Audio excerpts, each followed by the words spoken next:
राम श्रीमद् भगवत गीता।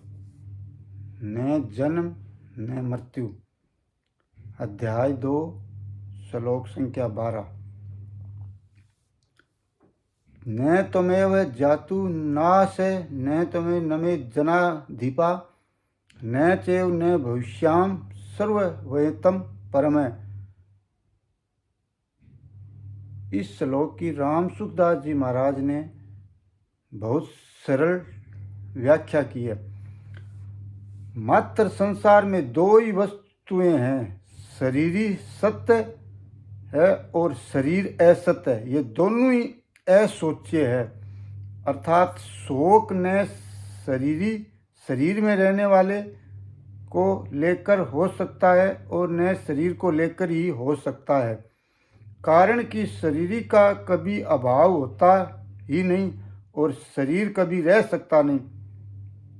इन दोनों के लिए पूर्व श्लोक में जो अशोच्यान पद आया है उसकी व्याख्या अब शरीर की नित्यता और शरीर की अनित्यता के रूप में करते हैं। लोगों की दृष्टि से मैंने जब तक अवतार नहीं लिया था तब तक मैं इस रूप से कर्षण रूप से सबके सामने प्रकट नहीं था, और तेरा जब तक जन्म नहीं हुआ था तब तक तू भी इस रूप से अर्जुन रूप से सबके सामने प्रकट नहीं था, तथा इन राजाओं का भी जब तक जन्म नहीं हुआ था तब तक ये भी इस रूप से राजा रूप से सबके सामने प्रकट नहीं थे। परंतु मैं, तू और ये राजा लोग इस रूप से प्रकट न होने पर पहले नहीं थे, ऐसी बात नहीं है। यहाँ मैं, तू और ये राजा लोग पहले थे ऐसा कहने से ही काम चल सकता था, पर ऐसा न कहकर मैं, तू और ये राजा लोग पहले नहीं थे ऐसी बात नहीं है। ऐसा कहा गया है, इसका कारण यह है कि पहले नहीं थे ऐसी बात नहीं है। ऐसा कहने से पहले हम सब जरूर थे। ये बात दृढ़ हो जाती है, ये बात पक्की हो जाती है। तात्पर्य ये हुआ कि नित्य तत्व है, बात दृढ़ हो जाती है। तात्पर्य ये हुआ कि नित्य तत्व सदा ही नित्य है, इसका कभी अभाव था ही नहीं। जातु कहने का तात्पर्य है कि भूत भविष्य और वर्तमान काल में तथा किसी भी देश परिस्थिति अवस्था घटना वस्तु आदि में नित्य तत्व का किंचित मात्र भी अभाव नहीं हो सकता। हाँ, यहाँ अहम पद देकर भगवान ने एक विलक्षण बात कही है। आगे चौथे अध्याय के 5वें श्लोक में भगवान ने अर्जुन से कहा है कि मेरे और तेरे बहुत से जन्म हुए हैं, मेरे और तेरे बहुत से जन्म हुए हैं, उनको मैं जानता हूं, तू नहीं जानता। इस प्रकार भगवान ने अपना ईश्वरपना प्रकट करके जीवों से अपने को अलग बताया है, परंतु यहाँ भगवान जीवों के साथ अपनी एकता बता रहे हैं। इसका तात्पर्य है कि वहां चौथे अध्याय के 5वें श्लोक में भगवान का आशय अपनी एकता बता रहे हैं। इसका तात्पर्य है कि यहाँ चौथे अध्याय के 5वें श्लोक में भगवान का आशय अपनी महत्ता विशेषता प्रकट करने में है, और यहाँ भगवान का आशय सात्विक दृष्टि से नित्य तत्व को जानने में है। भविष्य में शरीरों की ये अवस्थाएं नहीं रहेगी और एक दिन ये शरीर भी नहीं रहेंगे, परंतु ऐसी अवस्था में भी हम सब नहीं रहेंगे, ये बात नहीं है। अर्थात हम सब जरूर रहेंगे, कारण कि नित्य तत्व का कभी अभाव था नहीं और होगा भी नहीं।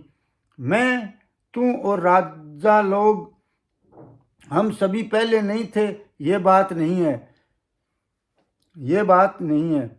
इसीलिए हम सब अभी नहीं है, ये बात नहीं है। ऐसा कहने की जरूरत नहीं है। अगर तात्विक दृष्टि से देखा जाए तो हम सभी वर्तमान में हैं और ये शरीर प्रतिक्षण बदल रहे हैं। इस तरह शरीर से अलगाव का अनुभव हमें वर्तमान में ही कर लेना चाहिए। तात्पर्य है कि जैसे भूत और भविष्य में अपनी सत्ता का अभाव नहीं है, ऐसे ही वर्तमान में भी अपनी सत्ता का अभाव नहीं है, इसका अनुभव करना चाहिए। जैसे प्रत्येक प्राणी को नींद आने से पहले भी वह अनुभव रहता है कि अभी हम हैं, और नींद खुलने पर भी ये अनुभव रहता है कि अभी हम हैं, तो नींद की अवस्था में भी हम वैसे के वैसे ही थे, केवल बाहरी जानने की सामग्री का अभाव था, हमारा अभाव नहीं था। ऐसे ही मैं, तू और राजा लोग, हम सब के शरीर पहले भी नहीं थे और बाद में भी नहीं रहेंगे, तथा अभी भी शरीर प्रतिक्षण नाश की ओर जा रहा है, पल पल नाश की ओर जा रहा है, परंतु हमारी सत्ता पहले भी थी, पीछे भी रहेगी और अभी भी वैसी की वैसी ही है। हमारी सत्ता कालातीत तत्व है, क्योंकि हम उस काल के भी ज्ञाता हैं, अर्थात भूत, भविष्य और वर्तमान, ये तीनों काल हमारे जानने में आते हैं। उस कालातीत तत्व को समझाने के लिए ही भगवान ने ये श्लोक कहा है। मैं, तू और राजा लोग पहले नहीं थे, ये बात नहीं, और आगे नहीं रहेंगे, ये बात भी नहीं। ऐसा कहने का तात्पर्य है कि जब ये शरीर नहीं थे तब भी हम सब थे, और जब ये शरीर नहीं रहेंगे तब भी हम रहेंगे। अर्थात ये सब शरीर तो नाशवान है और हम सब अविनाशी। ये शरीर पहले नहीं थे और आगे नहीं रहेंगे, इससे शरीरों की अनित्यता सिद्ध हुई है। इससे शरीरों की अनित्यता सिद्ध हुई है, और हम सब पहले थे और आगे रहेंगे, इससे सब के रूपों की नित्यता सिद्ध हुई है। इन दो बातों से ये एक सिद्धांत सिद्ध होता है कि जो आदि और अंत में रहता है वह मध्य में भी रहता है, तथा जो आदि और अंत में नहीं रहता वह मध्य में भी नहीं रहता। जो आदि और अंत में नहीं रहता वह मध्य में कैसे नहीं रहता, क्योंकि वह तो हमें दिखता है। इसका उत्तर यह है कि जिस दृष्टि से, अर्थात जिन जिन मन, बुद्धि और इंद्रियों से दृश्य का अनुभव हो रहा है, उन उन बुद्धि इंद्रियों सहित वह दृश्य प्रतिक्षण बदल रहा है, क्षण क्षण बदल रहा है। वे एक क्षण भी स्थायी नहीं है। ऐसा होने पर भी जब स्वयं दृश्य के साथ तादात्म्य कर लेता है, तब वह दृष्टा अर्थात देखने वाला बन जाता है। जब देखने के साधन मन, बुद्धि, इंद्रियां और दृश्य, मन, बुद्धि, इंद्रियों के विषय, ये सभी एक क्षण भी स्थायी नहीं रहते, एक क्षण भी स्थायी नहीं रहते, तो देखने वाला स्थायी कैसे सिद्ध होगा?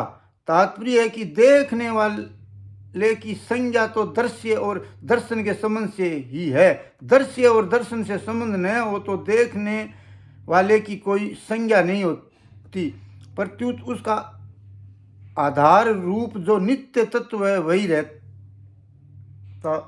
रह जाता है। उस नित्य तत्व को हम सबकी उत्पत्ति, स्थिति और प्रलय का आधार और संपूर्ण प्रतीतियों का प्रकाशक कह सकते हैं, परंतु ये आधार और प्रकाशक नाम भी आदि और प्रकाश के संबंध से ही है। आदि और प्रकाश के न रहने पर भी उसकी सत्ता ज्यों की त्यों ही है। उस सत्य तत्व की तरफ जिसकी दृष्टि है उसको शोक कैसे हो सकता है, अर्थात नहीं हो सकता। इसी दृष्टि से मैं, तू और राजा लोग स्वरूप से असोच्य हैं। इस श्लोक में परमात्मा और जीव आत्मा के साधर्म्य का वर्णन है। भगवान कहते हैं कि मैं कृष्ण रूप से, तू अर्जुन रूप से तथा सब लोग राजा रूप से पहले भी नहीं थे और आगे भी नहीं रहेंगे, पर सत्ता रूप से हम सब पहले भी थे और आगे भी रहेंगे। तात्पर्य है कि मैं, तू तथा राजा लोग ये तीनों शरीर को लेकर तो अलग अलग हैं, पर सत्ता को लेकर एक ही हैं। शरीर तो पहले भी नहीं थे और बाद में भी नहीं रहेंगे, पर स्वरूप स्वयं की सत्ता पहले भी थी, बाद में भी रहेगी और वर्तमान में है ही।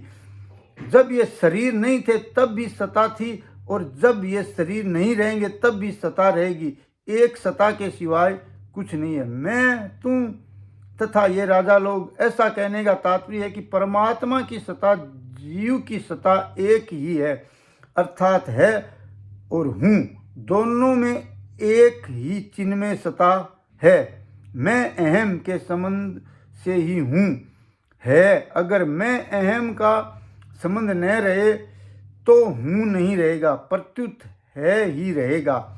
वह है अर्थात चिन्ह में सत्ता मात्र ही हमारा स्वरूप है। शरीर हमारा स्वरूप नहीं है, इसलिए शरीर को लेकर शोक नहीं करना चाहिए। भूतकाल और भविष्यकाल की घटना जितनी दूर दिखती है, भूतकाल और भविष्यकाल की घटना जितनी दूर दिखती है, उतनी ही दूर वर्तमान भी है। जैसे भूत और भविष्य से हमारा संबंध नहीं है, ऐसे ही वर्तमान से भी हमारा संबंध नहीं है। जब संबंध ही नहीं है तो फिर भूत, भविष्य और वर्तमान में क्या फर्क हुआ? ये तीनों काल के अंतर्गत है, जबकि हमारा स्वरूप काल से अतीत है। काल का तो खंड होता है, पर स्वरूप सता अखंड है। स्वरूप और सता अखंड है। शरीर को अपना स्वरूप मानने से ही भूत, भविष्य और वर्तमान में फर्क दिखता है। वास्तव में भूत, भविष्य और वर्तमान विद्यमान है ही नहीं। अनेक युग बदल जाएं तो भी शरीर बदलता नहीं, वह का वह ही रहता है, क्योंकि वह परमात्मा का अंश है। परंतु शरीर बदलता ही रहता है, क्षण मात्र भी वह नहीं रहता। हरि शरणम हरि शरणम हरि शरणम हरि शरणम।